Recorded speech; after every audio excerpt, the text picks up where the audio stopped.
Want to negotiate better deals on multifamily property? Well, in today's video, I'm going to give you the secret weapon for crafting irresistible offers so you can get more deals closed. Hey everybody, and welcome back. For those of you watching for the first time today, I'm Paul Macaluso, the Multifamily Renegade. I am a multifamily investor operator here in Las Vegas, Nevada, and by trade, I am a commercial real estate broker specialized in multifamily investment sales. For the last decade plus, I've been helping owners and operators just like you grow their portfolios through my understanding of the market, and I've built my portfolio up as well at the same time. And the goal of this YouTube channel is to help you build your profitable multifamily portfolio and avoid common pitfalls and mistakes most investors make. In the world of multifamily investing, a lot of the time we focus only on the numbers and we overlook the biggest opportunity of getting deals done. Look, I'm not saying that the numbers don't matter, but the numbers don't get deals done without sellers. The biggest bang for your buck in multifamily is value add deals. And just about all the value add deals you're going to come across have shitty numbers.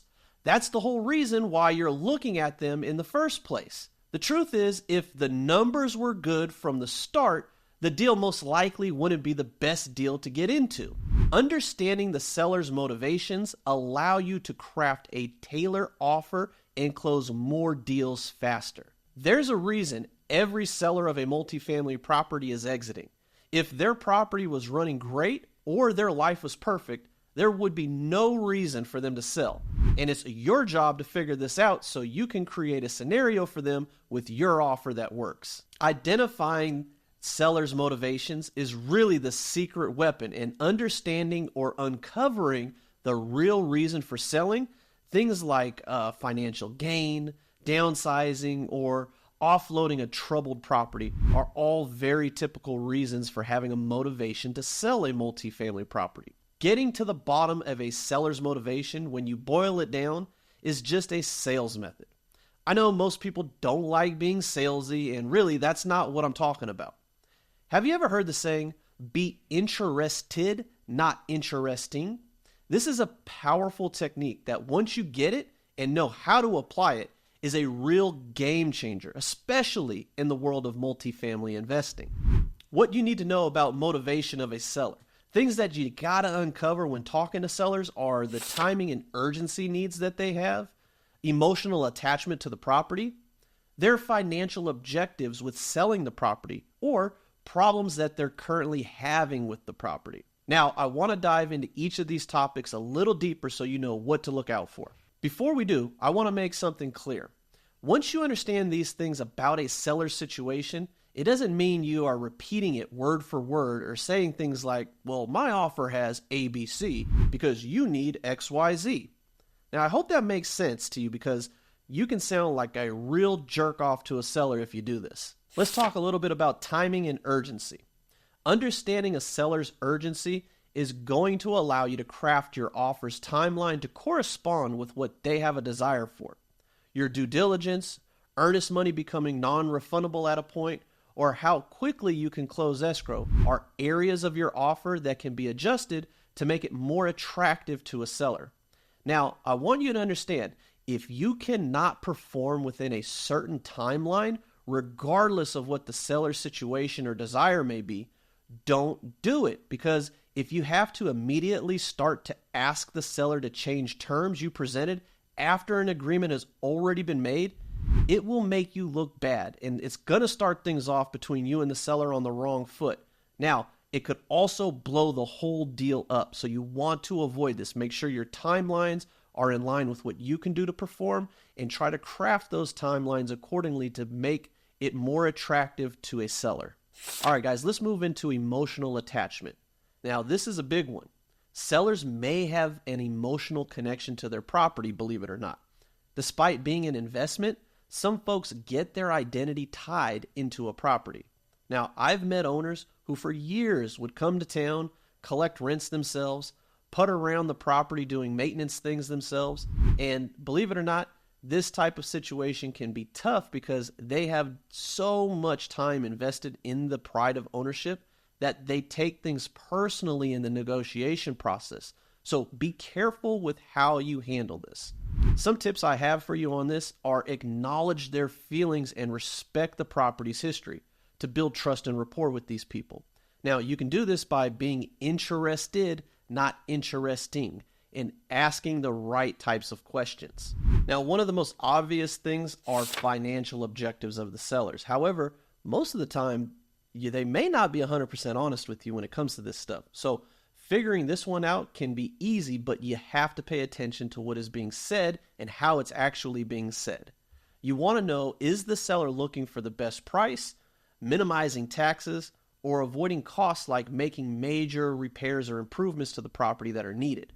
In some cases, you can align your offer with their financial goals using creative deal structures like seller financing.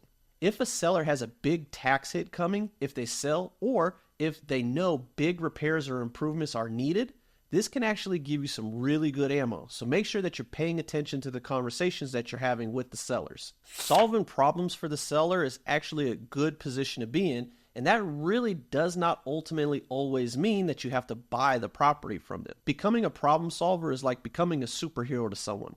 A really good old school motivational speaker that I follow, Zig Ziglar, used to say that if you help enough other people get what they want in life, you can have everything that you want in life. Identifying pain points, figuring out vacancy issues, maintenance issues, or management challenges, and asking questions like, have you ever tried this before to resolve X? Or do you think X work would help to solve that problem? Offering solutions in your discussion with a seller shows them that you're hearing what they're actually saying and understanding what they are going through. Don't get me wrong.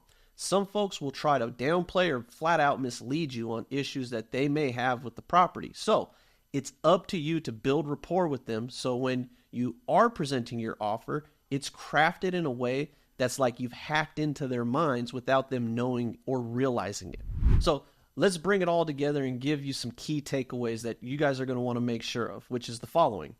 Understand the seller's motivations beyond the numbers. It's about solving their problems and building trust, which is going to lead to better deals for both sides.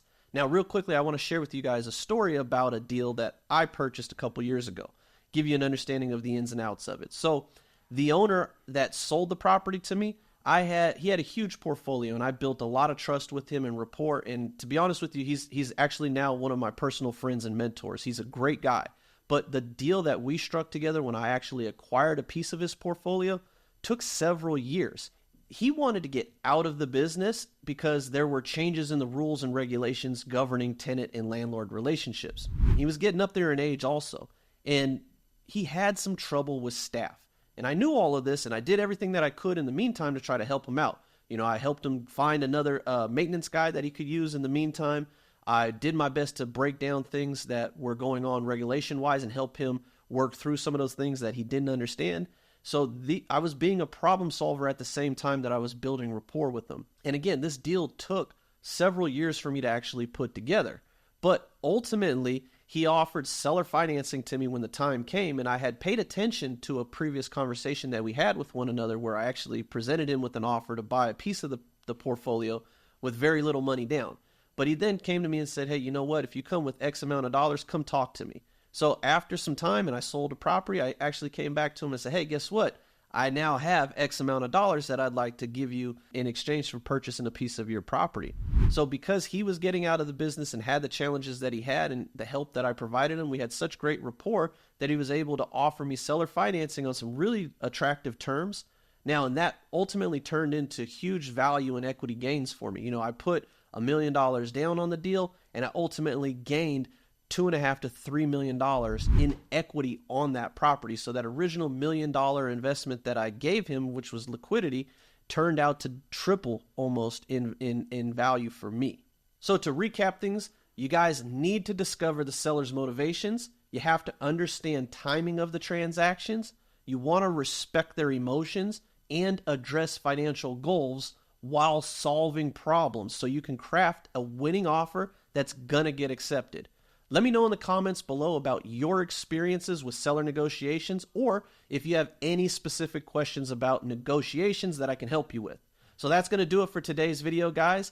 I appreciate you watching, and if you haven't already subscribed to the channel, please make sure you do so before you leave. Hit that notification bell because I try to drop 2 videos a week, so once you hit that notification bell, you'll always get updated with the new drops of the videos. Thanks again, guys. I'm Paul Macaluso, the Multifamily Renegade, and I'm signing out.